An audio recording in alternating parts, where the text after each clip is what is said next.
Hello बच्चों, let's see the question. The question says, which of the following statement is correct? A option is hydrogen has same ionization potential as sodium. B option is hydrogen has same electronegativity as halogen. And C option is it will not be liberated at anode. And D option is hydrogen has oxidation state +1 and -1। तो बच्चों हमें यहाँ पे बतानी है कौन सी statement correct है।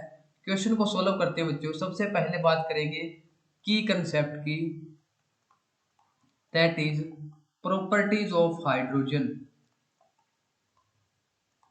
Properties of hydrogen.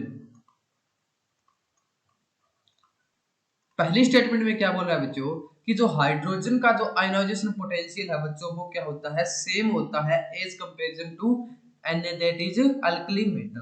तो ये स्टेटमेंट बच्चों हमारी बिल्कुल इनकरेक्ट है।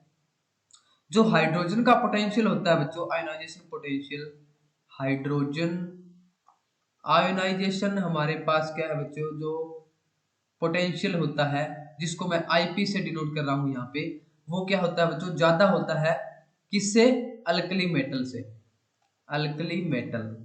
और यहाँ पे हमें जो अल्कली मेटल दे रखा है वो क्या है बच्चों, दैट इज सोडियम। तो अगर मैं हाइड्रोजन की बात करूं तो हाइड्रोजन का बच्चों हमारे पास जो आयोनाइजेशन पोटेंशियल होता है वो होता है हमारे पास 1312 किलो जूल पर मोल।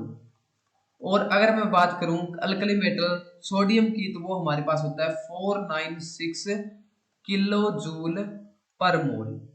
तो ये स्टेटमेंट हमारी क्या हो जाएगी बच्चों, इनकरेक्ट हो जाएगी, क्योंकि हाइड्रोजन का जो आयोनाइजेशन पोटेंशियल है बच्चों को क्या होता है, ज्यादा होता है। बी स्टेटमेंट में क्या बोल रहा है कि H has same electronegativity as halogen. ये स्टेटमेंट भी बिल्कुल इनकरेक्ट है। हेलोजन की बच्चों जो इलेक्ट्रोनेगेटिविटी है वो क्या होती है, ज्यादा होती है। हेलोजन की जो इलेक्ट्रोनेगेटिविटी है वो किससे ज्यादा होती है बच्चों, हाइड्रोजन से, ये हमें पता है। तो ये भी स्टेटमेंट हमारी क्या हो जाएगी, बिल्कुल इनकरेक्ट हो जाएगी। थर्ड स्टेटमेंट क्या है, it will not be liberated at anode. तो बच्चों इसमें क्या होता है कि जो एनोड पे जो गैस जो लिबरेट होती है वो केटाइन की वजह से बनती है। किसकी वजह से बनती है बच्चों, केटाइन की वजह से। अगर मैं HCl की डिकम्पोजिशन करूं तो हमारे पास क्या बनेगा, H positive plus Cl negative. तो ये किस पे डिपेंड करेगी बच्चों, H पॉजिटिव यानी कि केटाइन पे करेगी। तो एनोड पे क्या होगा बच्चों, हमारे पास कौन सी गैस लिबरेट होगी, H2 होगी। ठीक है बच्चों। और यहाँ पे दे रखा है विल नोट, तो ये स्टेटमेंट भी हमारी क्या हो जाएगी, बिल्कुल इनकरेक्ट हो जाएगी, क्योंकि एनोड पे क्या हो गया बच्चों, H2 गैस है वो क्या होगी, लिबरेट होगी केटाइन की वजह से। लास्ट ऑप्शन क्या है, hydrogen has oxidation state +1 and -1। ये स्टेटमेंट आपकी बिल्कुल करेक्ट है बच्चों। हमारे पास जो हाइड्रोजन है उसके अंदर इलेक्ट्रॉन होता है 1s1, एक इलेक्ट्रॉन होता है। ये क्या कर सकता है बच्चों, एक इलेक्ट्रॉन को क्या कर सकता है, हमारे पास डोनेट कर सकता है, और एक इलेक्ट्रॉन को क्या कर सकता है बच्चों, एक्सेप्ट कर सकता है। अगर ये एक इलेक्ट्रॉन एक्सेप्ट करेगा बच्चों हमारे पास, तो इलेक्ट्रोपॉजिटिव मेटल्स के साथ क्या है, ये एक्सेप्ट करेगा। जैसे कि हमारे पास सोडियम हो गया, Mg हो गया, तो हमारे पास जो कंपाउंड बनेगी वो क्या बनेगी, NaH Mg H2। यहाँ पे जो ऑक्सीडेशन नंबर है बच्चों वो क्या रहेगा, हमारा ऑक्सीडेशन नंबर है वो रहेगा हमारा -1। ठीक है बच्चों, यहाँ पे हाइड्रोजन का -1 क्या होगा, हमारे पास ऑक्सीडेशन नंबर रहेगा।